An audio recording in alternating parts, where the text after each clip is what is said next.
Hi and welcome to the Property Legacy Podcast. This is episode 8 and we're going to be talking about HMOs.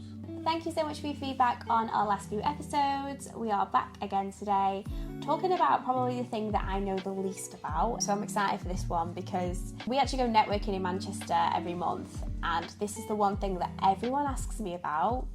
And you'll understand as we get into the episode why I don't know the answers about this. So we thought, I'm going to do some learning today, find out what HMOs actually are, and we're going to tell you exactly why we don't actually do them in Blackpool, which is quite an interesting thing to learn about. But it doesn't mean that you can't look at HMOs where you live, or it doesn't mean that we can't invest in HMOs and work on HMOs in different areas. It's just where we are based. We don't really tend to have them here in the Blackpool area. So I've got lots of questions, lots to find out. So first of all, what are HMOs? Okay, so HMO is home of multiple occupancy. So obviously you can have a property with 5 people in it, but if they're in one family, then that's okay. But as soon as you have people living in a property that aren't related and there's more than 3 people in the property, then it becomes a home of multiple occupancy. So it could be that people living together or flatmates living together, a boyfriend comes in or somebody else a partner comes in, you then suddenly have 3 people living in a property that originally was just a normal property, but now because 3 or more people that are not related live together, then it's an HMO. Now, small HMOs like that, or mini HMOs, don't need a license. You need a license once you get to 5 people or more. But you can imagine if you get a 3-bedroom house and you rent out each room to a different person, that's 3 people. And then if 1 or 2 of them gets a partner each, then that suddenly is a 5-person HMO. So you have to be very careful with these things, and because you can suddenly become an HMO without realising. Now, across the country in the UK, a lot of councils don't particularly like HMOs. In the 80s and 90s, HMOs got a bad record for landlords putting whole families into one room. Yeah, that's not good. And that was never good. It happened a lot in Blackpool, and that's one of the reasons why Blackpool is dead against HMOs. HMOs done properly are for professionals, so you'd rent out to people who've finished their studies and now they want to live somewhere close to where they're going to be working, say centre of London and Manchester and that type of thing. But they are professionals and they want higher standards, almost hotel kind of standards. So it's a high-end HMO would work well in certain scenarios. In areas where there's not high levels of employment or high levels of wages, then that wouldn't work as well. Okay. So in most areas around the country, there's what's called an Article 4. Now, Article 4 is the council putting into action that they don't want many HMOs or any new HMOs, and if they do give you a license to do another HMO, they want certain standards, they want certain things to be included. So you might find that if you were doing an HMO in Manchester, that they would want a cycle storage shed, they would want a proper area for putting the bins, communal bins. They would want to make sure that communal areas are a lot bigger and nicer and up to a higher standard than it has been before. So it's things like that. So in areas where the class is Article 4, it doesn't mean you can't have an HMO. It might mean that a brand new HMO would be under higher restrictions, but there are already HMOs in that area as well. So an Article 4 isn't a doom and gloom and you can't do an HMO. In an Article 4 area, it actually means that current HMOs are worth more because you can't go and easily get new HMOs. Blackpool itself are extremely against new HMOs, and you will not get a licence for a new HMO in Blackpool. But saying that, in the Fylde Coast area, so if you look on the map of where Blackpool is, it's a bit like a cul-de-sac. North and south and inland towards Preston is a different council. It's not Blackpool. Okay. So you can have HMOs in Wyre, so in Cleveland, Poulton. You can have them in Lytham St Anne's, in Fylde. You can have them further towards Preston. It's just not within the Blackpool boundary. Right, okay. So there is a scenario that works really well. Just over the border outside of Blackpool, you could buy a property and put an HMO in there. You would still have standards to hit and regulations and all that kind of stuff, but you would be allowed to because you're outside the Blackpool area. But the house prices would also not be Blackpool house prices as well, which is something that you have to bear in mind. Yeah, so there is so when people say, can you do HMOs in Blackpool? Not in Blackpool itself, new ones, but you can outside of the Blackpool area, and as long as you know where Blackpool finishes and Wire starts or File starts, that's where you can then benefit from that. But across the country, there's lots of councils that don't particularly want HMOs because they've got a bad name. Now, what you will start to see, or have been seeing talked about, is co-living. Now, co-living is just an HMO. Okay. Because you're living in a property together, and you've got shared amenities, a shared kitchen, shared living room, and effectively, like when you was at uni, you had a bedroom, a shared kitchen, and a shared living room. So that was an HMO. Yeah. Or student accommodation. So things can be changed, named differently, but it still is an HMO. Okay. So co-living is a new way of kind of making it look better and having this kind of community that you build within your building, and you have all these kind of things in place to make it nice and nice area to live in. But you have to make sure that everybody in that community or everybody in that HMO gets on with everybody. Yeah. That's one of the biggest negatives with HMOs. You get one person that disrupts that kind of balance, then it's a nightmare to look after. Yeah. I mean, I remember living in student accommodation, and especially I lived in a house of 8 people. And, if people don't get on, it can just be, especially if you've got to share bathrooms and stuff with those people and things like that. Something that I think is quite interesting, though, is there's a lot of financial investment going into Blackpool Fylde University at the moment, and it's massively expanding. So it'll be interesting to see what happens in terms of student accommodation and stuff in the area, because the university campus is expanding. I don't know whether there will be any kind of wiggle room, because potentially we could be bringing more people in, but it just depends, really. Yeah, but because it's student accommodation, that's got its own regulations. Okay. So you can have student accommodation, not a problem. But what Blackpool and other councils in the country, they'll want to the zone areas. So you've got residential areas, commercial areas, tourism areas, hotel areas. They don't want you to put in an HMO or a service accommodation or a hotel in the middle of a cul-de-sac in an estate. No. So they want to make sure it's all zoned. So as long as you're planning to get student accommodation close to the university campuses and it's not in a hotel zone, then yes, you'll probably get planning permission. Okay. But you have to know the area and talk to the planning department or talk to your planning consultant and get that information. And what's the difference really between HMOs and student accommodation? Is it just down to the age of the students, or is it down to, when we think of HMOs, what's the kind of average kind of age or? Well, an HMO could be used for any age group, but you've got certain HMOs that deal with people to give people somewhere to live when they've come out of hospital or come out of prison. People need to live somewhere. But if they're on their own, they haven't got a job or anything like that, then they will get limited amount of benefits. So there are scenarios where you could do an HMO for social housing for that kind of a scenario. And in that sense, yes, you won't earn as much per room, but you will fill the rooms quite easily.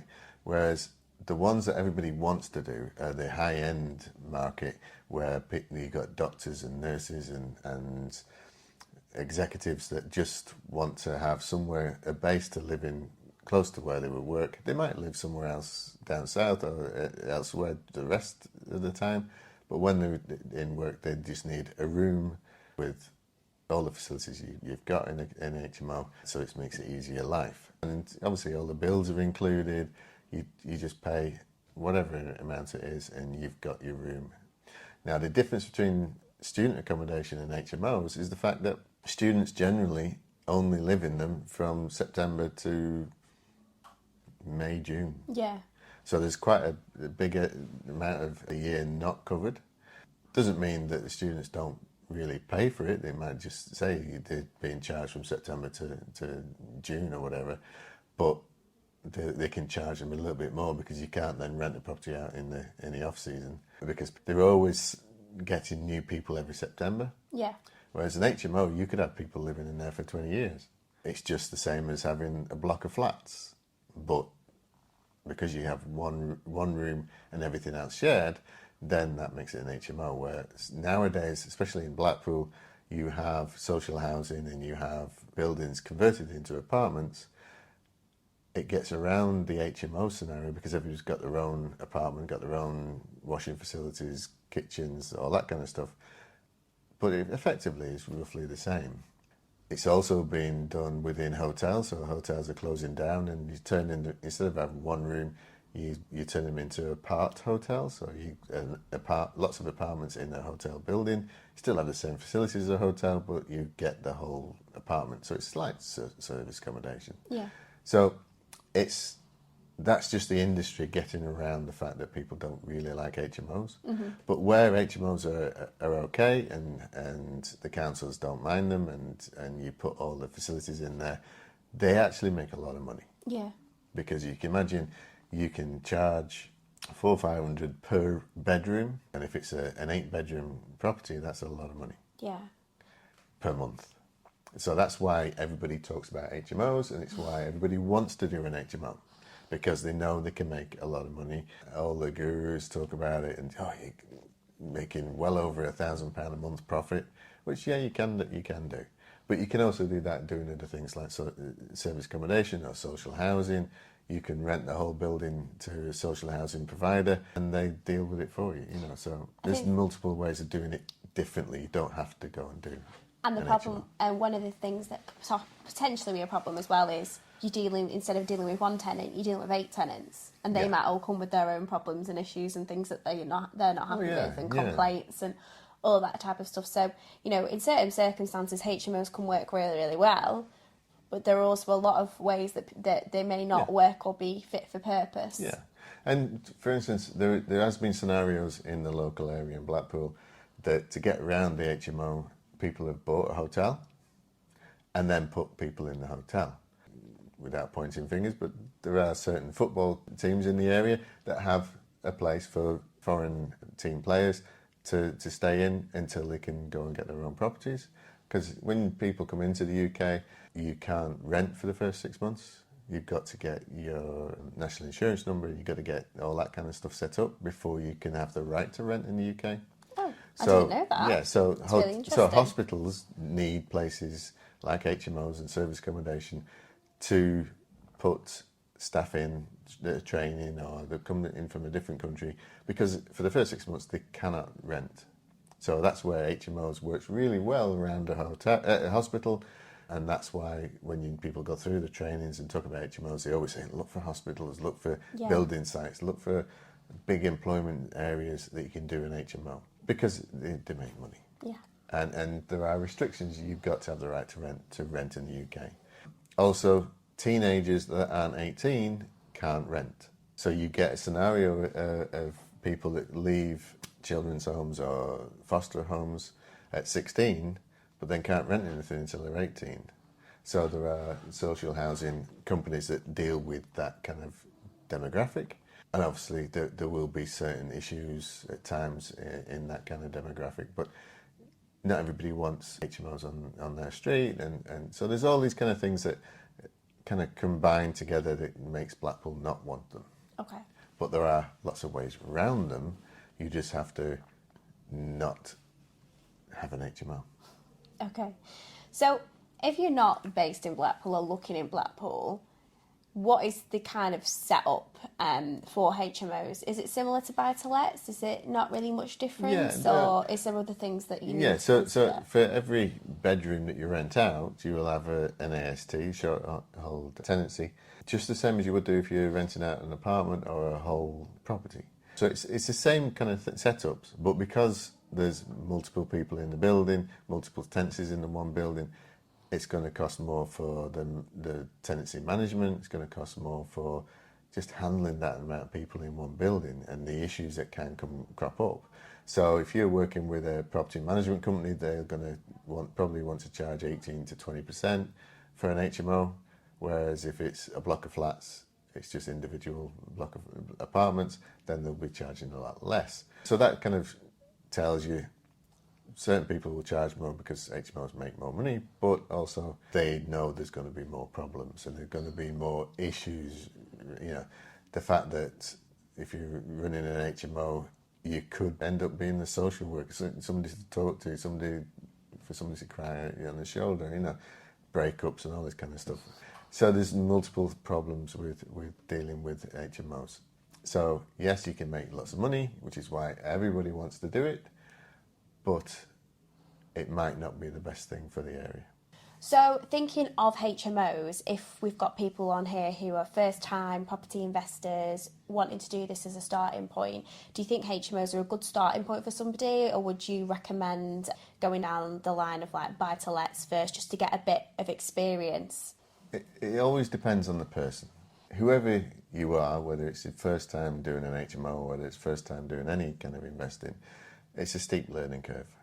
Things are simpler if you're just dealing with one property, one tenant. So for us, we did that. We started off with single properties with single tenants. But as you get more experience, then it's going to be easier to take on larger projects like an HMO. But there are lots of people that go straight in and only ever do HMOs. Yeah, I do feel like it is down to just personality types as well.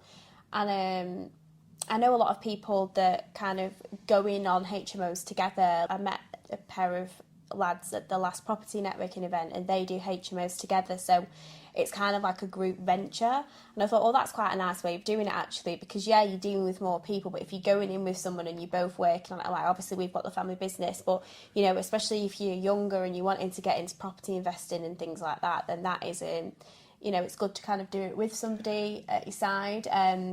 But yeah, again, like you've said, I think it is all down to the type of person that you are, the type of investments that you want to make, and what strategies work for you. And it isn't kind of one size fits all with anything. It is all about, we say it all the time, it's about doing your research, figuring out what's best for you and your circumstances, and how much you can actually deal with as well in terms of, do you want one tenant or do you want 10? Yeah, if you're doing this as a side hustle, you don't want to take on an HMO. No. You know, if you're just doing hands-free investing, you can then work with anybody. But any type of investing, it's a team sport. It's not something you do on your own, effectively. Or if you do, you get really confused and overwhelmed with it quite easily, because there's so many different strategies, so many different properties, and so many different things to think about, all your due diligence and all the systems you have to put in place. So even if you are just on your own doing your first property, you need a good solicitor, good accountant, good advisors. You have to build a team anyhow. So once you've got that team built up, then you can then specialise in certain areas. So you can do it straight from the start. You're going to do HMOs and nothing else, then that's fine, but it's a learning curve, and you might be better working with somebody else that's already done HMOs to get that experience and then do your own. Okay. So there's different ways of doing it. But if you are doing investing full time, then you're going to have more time to deal with these things and take bigger projects. But if it's a side hustle or it's something that you just want to have going on in the background, then you want to have as little involvement in the property as possible. Okay. I think that kind of covers everything we wanted to talk about today regarding HMOs.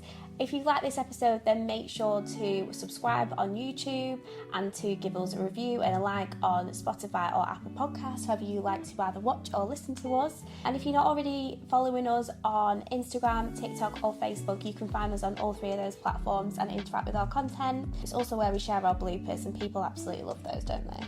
Yeah. Thanks again for coming along and listening to us. We're getting a lot of feedback, which is really positive. Some constructive feedback, which is always good. Simple things like not saying so much. Or being told off for swearing. Yes. Yes. Yes, we did. We got told off. Yeah. Yes. But yeah, we've gone PG now, haven't we? We should always be PG. Yes, that's fine. But yeah, so thanks again for joining us. If you want to suggest any kind of subjects to cover, then give us a shout. See you later. Bye. Thank you. Bye.